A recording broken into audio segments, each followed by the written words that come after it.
वो क्या कहना चाह रहा है दुनिया को? वो दिखाना चाह रहा है कि भारत और पाकिस्तान दोनों बिजनेस करना चाहते थे, मैंने उन दोनों को बिजनेस दे दिया, बात खत्म।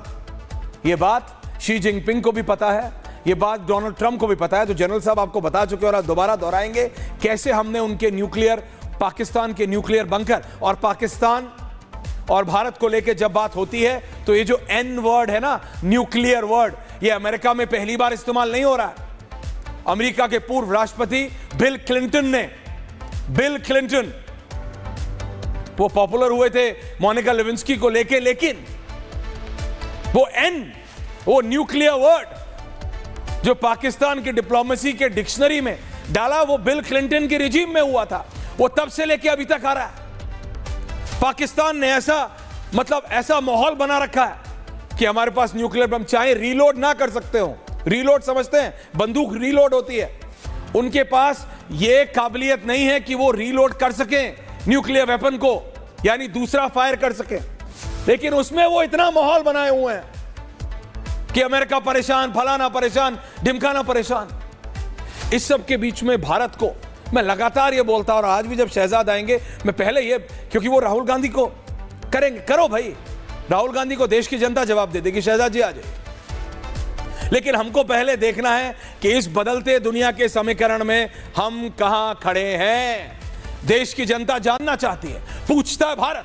General GD Bakshi and Shehzad ji on air, Ajay Verma ji आ रहा हूं, पंकज जी आ रहा हूं, can I have both of these leaders on air please. General साहब पहले आपसे पूछ रहा हूं, आपने बताया था कि भाई ये अमेरिका जो कर रहा है, ये चाइना जो कर रहा है, और पाकिस्तान के ये जो हमने हिल्स में मारा है, इनके एंट्री और एग्जिट पॉइंट दोनों बंद कर दिए, इनके न्यूक्लियर स्टोरेज बेस के। ये जाके दुनिया में रो रहा है, बोल रहा है देखो मेरा न्यूक्लियर, मेरा न्यूक्लियर, मेरा न्यूक्लियर। और डोनाल्ड ट्रंप पे, अमेरिकन पे वैसे ही नहीं कर सकते, लेकिन डोनाल्ड ट्रंप पे तो जनरल साहब बिल्कुल भी भरोसा नहीं कर सकते। वो सीरिया से हटा रहा है, टर्की को $300 मिलियन का मिसाइल सिस्टम दे रहा है, वो सब कुछ कर रहा है। जनरल जीडी बख्शी साहब। ऐश्वर्या, मैं समझता हूं कि डोनाल्ड ट्रंप साहब के जो स्टाफ हैं वो इनको बिल्कुल ब्रीफ नहीं कर रहे।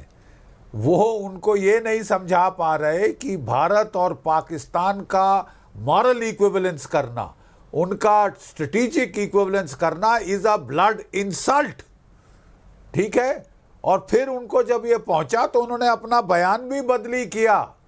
ज्यादा चिंता नहीं करनी चाहिए डोनाल्ड ट्रंप साहब के बयानों से। वो एक दिन ये बोलते हैं, अगले दिन उसके ठीक विपरीत बोल देते हैं। ठीक है, वो मैं नहीं समझता कि वो तो नोबेल पीस प्राइज अब उनको चाहिए। ठीक है, पहले उन्होंने रूस और यूक्रेन में मध्यस्थता करने की कोशिश करी, वहाँ तो जंग थोड़ी और तेज हो गई है और रुकने का नाम नहीं ले रही। मिडिल ईस्ट में उन्होंने किया था तो नेतन्याहू उनसे नाराज हो गए। उनको लगा ये लो हैंगिंग फ्रूट है, low hanging fruit. India Pakistan, Modi ji तो मेरे दोस्त हैं, मैं बोलूँगा मना नहीं करेंगे। ये उन्होंने सोच के वो घोड़े पे चढ़ के बोल दिया कि जी हाँ, मैं मध्यस्थता कर रहा हूँ। ठीक है, जब भारत से बवाल हुआ, पुशबैक हुआ, तो अगले दिन उन्होंने बोला नहीं मैंने नहीं किया, हाँ थोड़ा सा मैंने उसमें मदद करी है। ठीक है, देखिए मैं ठीक समझाना चाहता हूँ कि जब ये दो देश एक दूसरे के बीच में डिप्लोमेटिक रिलेशंस काट देते हैं तो गो बिटवीन चाहिए हो, यहाँ का मैसेज वहाँ ले जाना, वहाँ का मैसेज वहाँ ले जाना। पाकिस्तान ने जाके पांव पकड़ लिए डोनाल्ड ट्रंप के कि मेरे आका मुझे बचाओ, हमें बचाइए साहब, हमारा प्लीज़ ये सीज फायर करा दीजिए, बंद करा दीजिए लड़ाई, नहीं तो हम बेमौत मारे जाएंगे। तो उन्होंने थोड़ी क्या कहते हैं पाकिस्तान पे रहम खा के ये प्रक्रिया शुरू करवा दी। उसमें जो है मार्को रूबियो ने बात करी थी, हमारे जो फॉरेन मिनिस्टर हैं, उन्होंने कहा भाई हम तो ऑफ रैम्प दे रहे, ये मानने को राजी नहीं तो आप पाकिस्तान से बात करो ना। तो उन्होंने फिर जनरल आसिम मुनीर से बात करी, तो उसने कहा भाई अपने आप को हुक से निकलवाने के लिए मैं क्या कर सकता हूं, तो बोला अपने डीजीएमओ को बोलो भारत के डीजीएमओ से बात करें।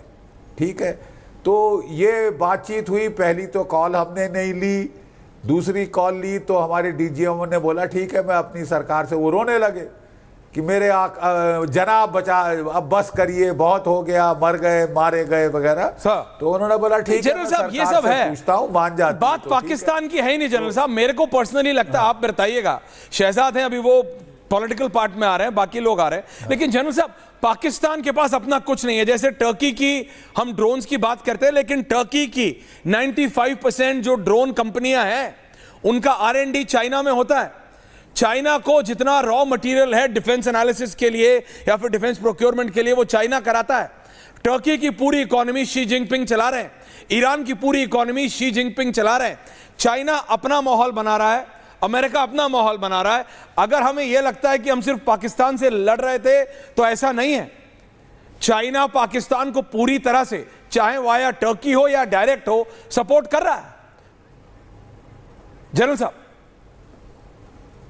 ऐश्वर्या, मैं आपको बता दूं, चाहे चीन हो, चाहे तुर्की हो, चाहे अजरबैजान आ जाए, सारे ये लोग ये भारत का सामना नहीं कर सकते। 600 ड्रोन्स के परखच्चे उड़ा दिए हैं। We have shot down 600 drones, तुर्की के और चाइना के।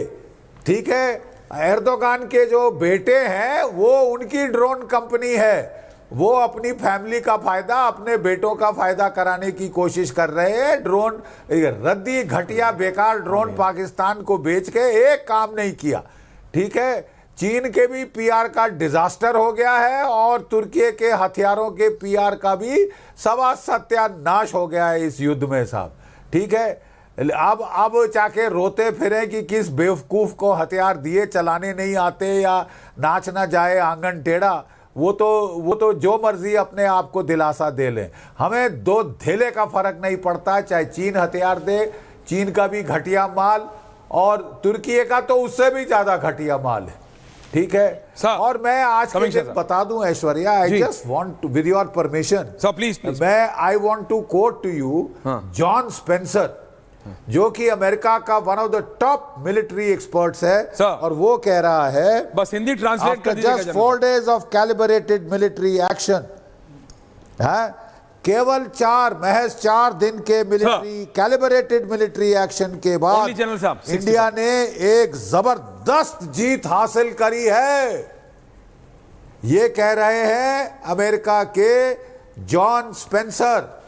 आप सुन चुके हैं, आपके टेलीविजन पे आए थे, टॉम कूपर, वो कह रहे हैं जब एक देश जितने मिसाइल फायर करता है वो टारगेट पे हिट होते हैं, और जब पाकिस्तान फायर करता है तो एक नहीं लगता निशाने पे, सबके परखच्चे उड़ जाते हैं। उसे आप क्या कहेंगे? उन्होंने बोला फौजी भाषा में उसे जीत कहा जाता है। ये मैं नहीं कह रहा ऐश्वर्या, ये मैं नहीं कह रहा, ये बड़े रिस्पेक्टेबल जो मिलिट्री एक्सपर्ट्स हैं, जो कि गोरे मिलिट्री एक्सपर्ट्स, क्योंकि हमारे देश में आदत है घर की मुर्गी दाल बराबर वो हम लोगों के भारत के मिलिट्री एक्सपर्ट्स पे इतना विश्वास नहीं जितना कि हम गोरों पे करते हैं कि हाँ भाई ये अमेरिकन ने बोला जरूर सच होगा।